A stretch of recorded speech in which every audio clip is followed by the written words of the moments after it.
किसानों का आंदोलन लगातार जारी। शनिवार को देश भर में होगा चक्का जाम। किसानों का दावा, दिल्ली एनसीआर पर नहीं होगा कोई असर।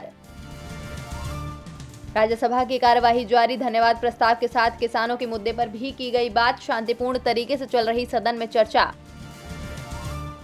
बंगाल में बीजेपी निकालेगी 5 रथ यात्रा। शनिवार को राष्ट्रीय अध्यक्ष जेपी नड्डा दिखाएंगे पहली यात्रा को हरी झंडी। यात्रा को मिली पुलिस की इजाजत।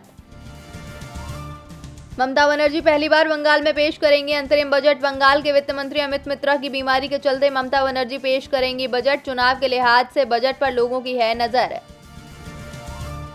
बिहार के कैबिनेट विस्तार को लेकर अटकलें तेज। डिप्टी सीएम तारकिशोर प्रसाद ने दिया बड़ा बयान। कहा, सब कुछ ठीक, बहुत जल्द होगा मंत्रिपरिषद का विस्तार। विधानसभा चुनाव से पहले केरल में बीजेपी को झटका। एनडीए से अलग होकर भारत धर्म जनसेना ने बनाई नई पार्टी। केरल में जल्द होना है विधानसभा चुनाव।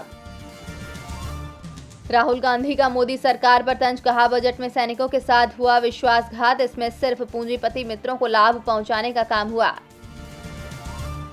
उत्तर प्रदेश में त्रिस्तरीय पंचायत चुनाव को लेकर सरगर्मियां तेज। इलाहाबाद हाई कोर्ट ने 30 अप्रैल तक पंचायत चुनाव करने का दिया निर्देश। 17 मार्च तक सभी सीटों के लिए आरक्षण प्रक्रिया पूरी करने के भी दिए निर्देश। यूपी में जल्द खुल सकते हैं स्कूल। 15 फरवरी से खुल सकते हैं 6वीं से 8वीं तक के स्कूल। 1 मार्च से 1 से 5वीं तक के स्कूल खोलने की योजना। राजस्थान में हॉस्पिटल केयर टेकर के पदों पर सीधी भर्ती का खुलेगा रास्ता। सीएम अशोक गहलोत ने दी प्रस्ताव को मंजूरी। लंबे समय से युवा कर रहे थे इंतजार। यूरोप में 4 दशकों में पहली बार मिली ईरानी राजनयिक को सजा। राजनयिक को आतंकी गतिविधियों और षड्यंत्र में शामिल होने का दोषी मानते हुए 20 वर्षों की सजा सुनाई गई है। ब्रसेल्स की कोर्ट ने सुनाई ये सजा। पाकिस्तान में सीनेट चुनावों की तारीखों का 11 फरवरी को होगा ऐलान। पाकिस्तान सीजेआई ने कहा, सीनेट चुनावों में गोपनीयता अहम। 52 सीटों पर होना है सीनेट चुनाव।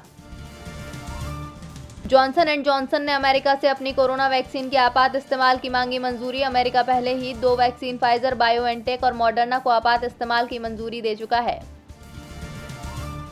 ईरान ने पाकिस्तान में घुसकर छुड़ाए अपने 2 सैनिक। रेवोल्यूशनरी गार्ड्स ने चलाया खुफिया ऑपरेशन। ईरान की रेवोल्यूशनरी गार्ड्स ने पाकिस्तान में घुसकर जोरदार सर्जिकल स्ट्राइक की है।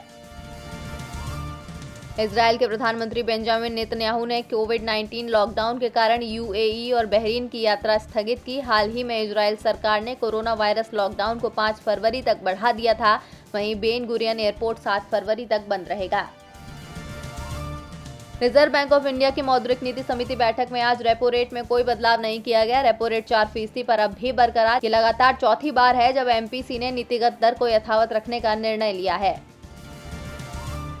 अडानी पावर का कम हुआ घाटा। ग्रुप का ऊर्जा व्यवसाय अब 2.32 लाख करोड़ रुपए के करीब। ये घाटा पिछले साल की इसी तिमाही के मुकाबले कम है। कंपनी की कुल आय 2020-21 की अक्टूबर-दिसंबर तिमाही में बढ़कर 7,099.20 करोड़ रुपए रही, जो 1 साल पहले इसी तिमाही में 6,684.52 करोड़ रुपए थी।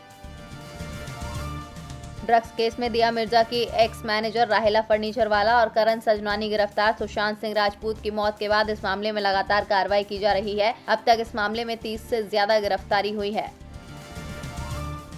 सलमान खान ने फार्मा प्रोटेस्ट पर पहली बार दी प्रतिक्रिया। नेक काम करने की दी सीख। सलमान ने कहा, सही काम किया जाना चाहिए, सबसे सही बात की जानी चाहिए, सबसे नेक काम किया जाना चाहिए।